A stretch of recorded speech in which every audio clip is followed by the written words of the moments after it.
భర్తని నిందించి భర్తని విడిచిపెట్టి 10 మందిలో భర్త పనికి మాలిన వాడని, భర్త వలన కన్నా తనకి ఇంకొక చోట సుఖం ఉంది అని చెప్పిన స్త్రీ ఎవరుందో ఆమె నృశంస, ఆమె ముఖం కూడా చూడకూడదు.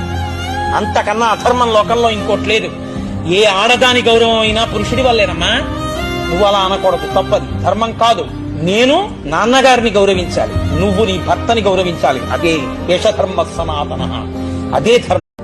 భర్తని నిందించి భర్తని విడిచిపెట్టి 10 మందిలో భర్త పనికి మాలిన వాడని, భర్త వలన కన్నా తనకి ఇంకొక చోట సుఖం ఉంది అని చెప్పిన స్త్రీ ఎవరుందో ఆమె నృశంస, ఆమె ముఖం కూడా చూడకూడదు. అంతకన్నా అధర్మం లోకంలో ఇంకోటి లేదు. ఏ ఆడదాని గౌరవం అయినా పురుషుడి వల్లేనమ్మా. నువ్వు అలా అనకూడదు, తప్పది, ధర్మం కాదు. నేను నాన్నగారిని గౌరవించాలి, నువ్వు నీ భర్తని గౌరవించాలి. అదే యశధర్మ సనాతన.